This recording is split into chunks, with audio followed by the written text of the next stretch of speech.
A new security architecture is rapidly taking shape across the Indo-Pacific, and at the center of it is a common objective: strengthening partnerships to counter China's growing strategic influence.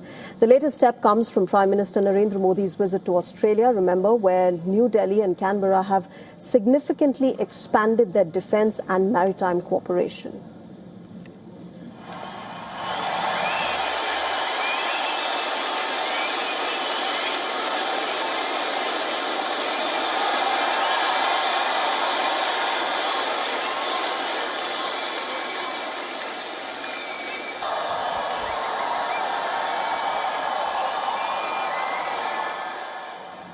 Receiving a warm and grand welcome by the Indian community at Melbourne's Marvel Stadium, Prime Minister Modi and the Australian Prime Minister Anthony Albanese were seen greeting the enthusiastic crowd of over 30,000.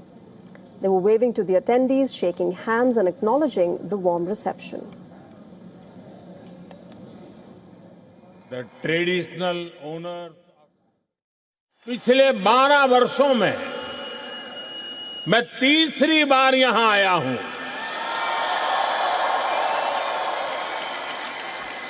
यानी इस बार hat trick लगी है।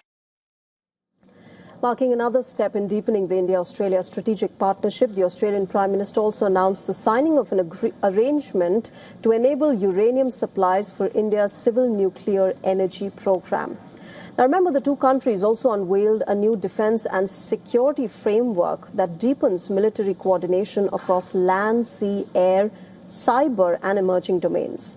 The two countries will hold annual defense ministers' dialogues, step up joint military exercises, boost interoperability, expand maritime information sharing, strengthen Coast Guard cooperation and increase collaboration between their defense industries.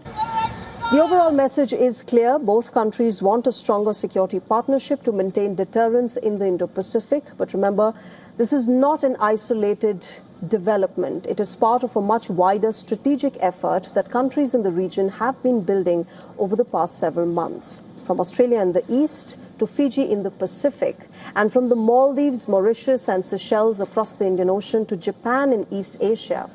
A network of security partnerships is steadily expanding around China's maritime neighborhood. During Prime Minister Modi's visit to the Maldives, Mauritius and Seychelles, India had broadly signed agreements to strengthen maritime surveillance, enhance coastal security, improve defense training and expand cooperation in safeguarding the Indian Ocean.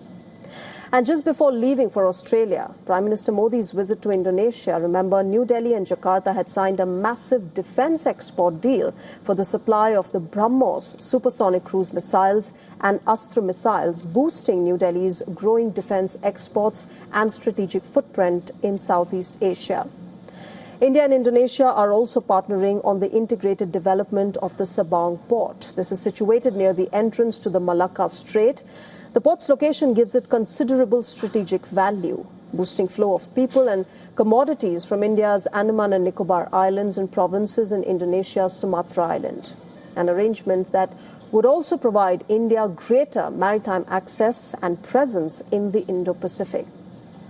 Here in India, during Japanese Prime Minister Sanae Takaichi's visit, New Delhi and Tokyo had signed a landmark defense development agreement for the joint production of a next-generation naval radio antenna based on Japan's advanced unified complex radio antenna technology.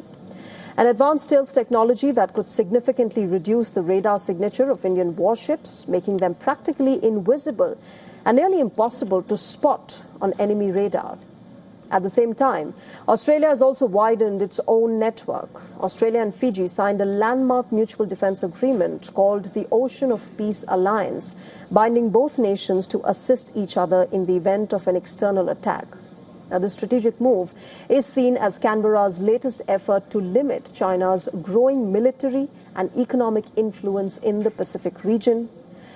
Taken together, these agreements signal a broader strategic shift.